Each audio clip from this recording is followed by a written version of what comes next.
सभी साथियों को नमस्ते। आर के कोचिंग क्लासेस में आप सभी का स्वागत है साथियों। हमने बदलती हुई सांस्कृतिक परंपराओं की हम बात करें साथियों, उसके अंतर्गत हमारी एक क्लास हो चुकी है। ठीक है साथियों, और उसी क्लास में हमने इटली में पुनरुत्थान, इटली के नगरों का पुनरुत्थान हमने अध्ययन किया था साथियों, जिसमें प्रमुख नगर पढ़े हमने वेनिस, फ्लोरेंस तथा जिनेवा। ठीक है साथियों, और नगरों की विशेषताएं पढ़ी, कला, साहित्य और प्रेक्षय के बारे में लास्ट हमने अध्ययन किया साथियों। ठीक है, उसी क्रम में आज हम आगे बढ़ेंगे तो विश्वविद्यालय तथा मानवतावाद की आज हम बात करेंगे। किसकी? विश्वविद्यालय और मानवतावाद की।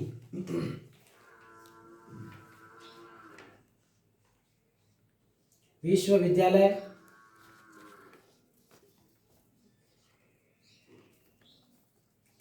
तथा मानवतावाद।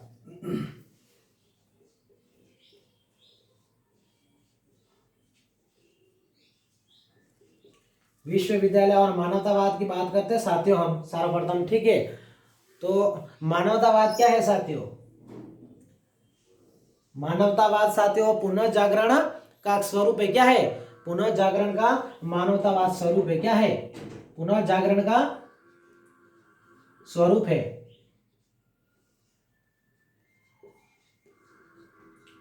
ठीक है साथियों, क्या है? तो मानवतावाद उसका स्वरूप है। ठीक है साथियों, और हम बात करते हैं विश्वविद्यालयों के अंतर्गत। ठीक है, तो विश्वविद्यालयों के अंतर्गत की बात करें साथियों, यूरोप में सबसे पहले क्या हुआ? यूरोप में सबसे पहले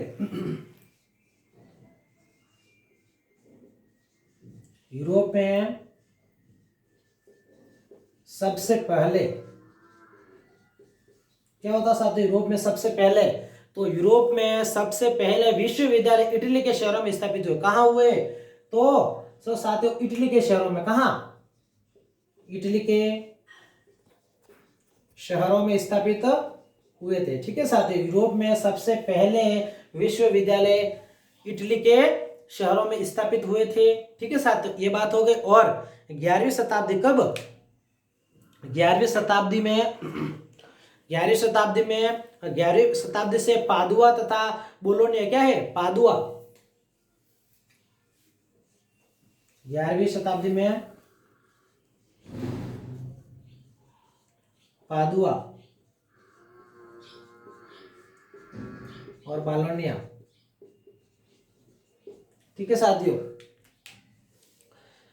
11वीं शताब्दी से पादुआ तथा बोलोनिया विश्वविद्यालय विधि शास्त्र के अध्ययन केंद्र रहे थे। ठीक है, यानी कि इसमें महत्वपूर्ण पादुआ विश्वविद्यालय महत्वपूर्ण था। ठीक है साथियों, और प्रमुख विश्वविद्यालयों में साथियों विधि शास्त्र क्या है? प्रमुख विश्वविद्यालयों में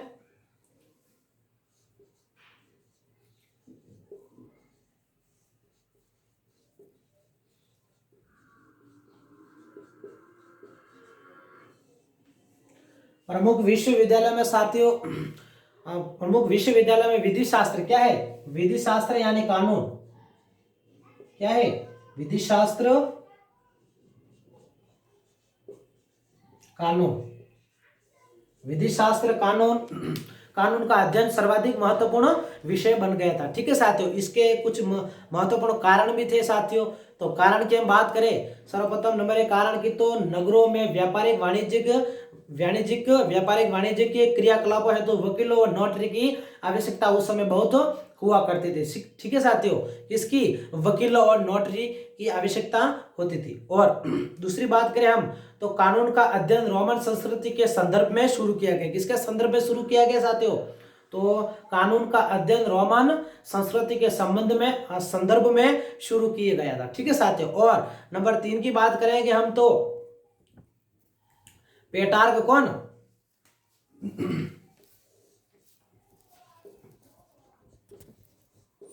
इसकी बात करते हैं, पेटार्क। ठीक है, पेटार्क ने इस बात पर बल दिया कि प्राचीन यूनानी क्या है? प्राचीन यूनानी और रोमन लेखकों की रचनाओं का भली भांति अध्ययन किया जाना चाहिए। किस पर बल दिया उसने? पेटार्क ने इस बात पर बल दिया कि प्राचीन यूनानी और रोमन लोगों की रचनाओं को भली भांति अध्ययन करना चाहिए। ठीक है साथियों, और पेटार्क का अर्थ होता है कि पेटार्क यानी मानवतावाद का उग्र दूत माना जाता। पेटार्क कौन था? तो मानवतावाद का उग्र दूत माना जाता है। ठीक है साथियों, ये बात हो गई। अब हम बात करते हैं मानवतावाद की। ठीक है, ये विश्वविद्यालय पे चर्चा कर लिया हमने, अब हम बात करते हैं मानवतावाद की। ठीक है,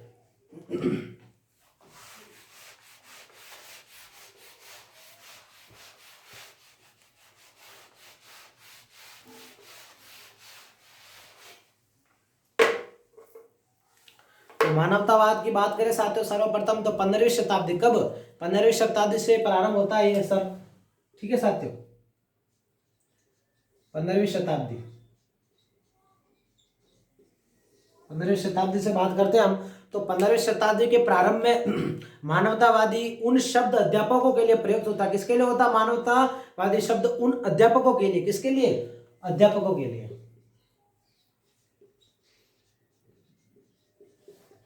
अध्यापकों के लिए साथियों, उन अध्यापकों के लिए प्रयुक्त होता था जो व्याकरण, क्या होता है, जो व्याकरण, अलंकार शास्त्र और कविता, इतिहास और नीति दर्शन विषय पढ़ाते, क्या पढ़ाते, तो व्याकरण, कविता, इतिहास, नीति शास्त्र, अलंकार शास्त्र आदि विषय, नीति शास्त्र विषय ये लोग पढ़ाते थे, ठीक है साथियों। इन अध्यापकों के लिए प्रयुक्त किया गया मानवतावादी शब्द, क्या प्रयुक्त किया गया इनके लिए शब्द, तो मानवतावादी शब्द, कौन सा, मानवतावादी,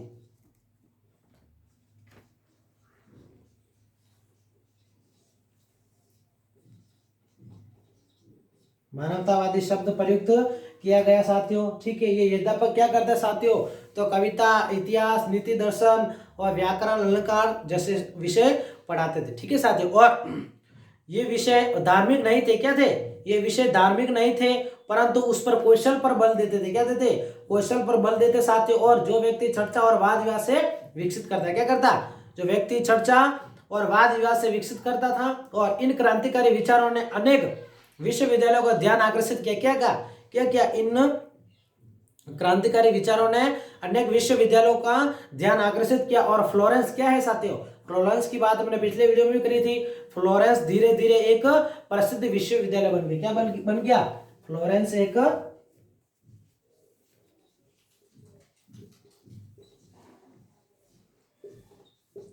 प्रसिद्ध विश्वविद्यालय बन गया।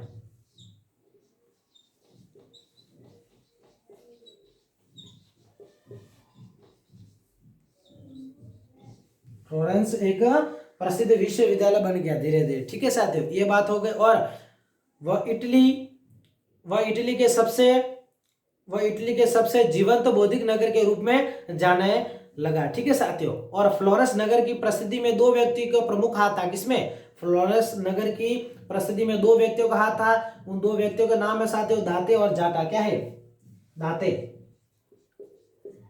और जोटो, ये दोनों व्यक्ति हैं, दाते और जोटो नाम है। और दूसरी बात करें रेनेसा व्यक्ति के बारे में बात करेंगे साथियों, तो रेनेसा व्यक्ति कौन होते हैं, जो शब्द रेनेसा शब्द का प्रयोग प्राय उस मनुष्य के लिए किया जाता है, यूज किया जाता है जिसके अनेक रुचियां हो और अनेक कक्षाओं में वो निपुणता प्राप्त हो, ठीक है साथियों। यहाँ तक हमने मानवतावाद की पूरी डेफिनेशन समझ ली। अब हम बात करते हैं एक पॉइंट पे, ठीक है साथियों। नंबर 1 की शुरुआत करते हैं हम, तो मानवतावाद में क्या हुआ, शिक्षण व शिक्षा धर्म की अपेक्षा मानव केंद्रित हो गए, क्या हो गए, शिक्षण और शिक्षा धर्म की अपेक्षा मानव केंद्रित हो गए, ठीक है। और दूसरी बात करें हम, तो इटली के पादुआ विश्वविद्यालय में मानवतावाद का अध्ययन शुरू हुआ, किसका हुआ, इटली के पादुआ विश्वविद्यालय, ठीक है।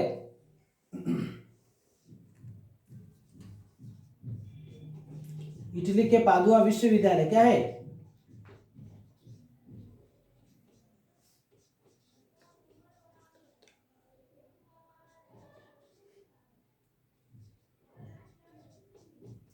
विश्वविद्यालय साथियों, इटली के पादुआ विश्वविद्यालय की बात कर रहे हैं हम।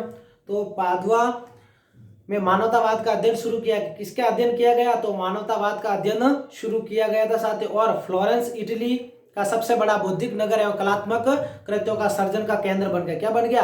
नंबर 3 की बात करें तो फ्लोरेंस इटली का सबसे बड़ा, क्या है, इटली का सबसे बड़ा बौद्धिक एवं कलात्मक कृत्यों के सर्जन का केंद्र बन गया था, ठीक है। और दाते की बात करते हैं, किसकी, इस दाते व्यक्ति की बात करते हैं हम। दाते अपने ग्रंथ, अब दाते के ग्रंथ का नाम क्या साथियों, डिवाइन कॉमेडी, क्या है, दाते का ग्रंथ है डिवाइन कॉमेडी, डिवाइन कॉमेडी में पोप और चर्च पर मजाक उड़ाते, क्या उड़ाए, पोप और चर्च के पर मजाक उड़ाते हुए दिखाई देते हैं इस डिजाइन कॉमेडी पुस्तक के अंतर्गत, ठीक है साथियों। तथा इन पे अन्य को व्यंग भी इन्होंने तात्या ने किए थे। ठीक है साथियों। और जाटों की बात करें, किसकी, जोटों की, तो जोटों की बात करो साथियों, तो अपने छवि चित्रों के माध्यम से मानवतावाद पर इसने जोर दिया। क्या दिया इस पर, मानवतावाद ने इसने जोर दिया था। ठीक है साथियों, ये बात हो गई। और नंबर 6 की बात करें हम, तो रेनेसी व्यक्ति। ठीक है, रेनेसी व्यक्ति ऐसा व्यक्ति जिसके अंदर क्या होता है, अनेक रुचियां हो, बहुमुखी प्रतिभा संपन्न व्यक्ति हो, उसे किस कैटेगरी में कहते हैं, तो रेनेसा व्यक्ति के अंतर्गत हम उसको पढ़ सकते हैं। ठीक है साथियों। उसी के अंतर्गत बात करते हैं लियोनार्डो दा विंची। क्या है, लियोनार्डो। ठीक है, लियोनार्डो दा विंची यानी पुनः जागरण कालीन का एक ऐसा व्यक्ति है जो बहुमुखी प्रतिभा का संपन्न था, प्रतिभा के लिए वो संपन्न था, बहुमुखी, जो एक चित्रकार था, एक वास्तुकार था और एक कानून का जानकार था और मानवतावादी था। हर प्रकार की प्रतिभा लियोनार्डो दा विंची में थी। ठीक है साथियों, यहां तक हमने आज अध्ययन किया मानवतावाद और विश्वविद्यालय के बारे में। इस वीडियो में हमने अध्ययन कर लिया साथियों पूर्ण रूप से। सभी को धन्यवाद।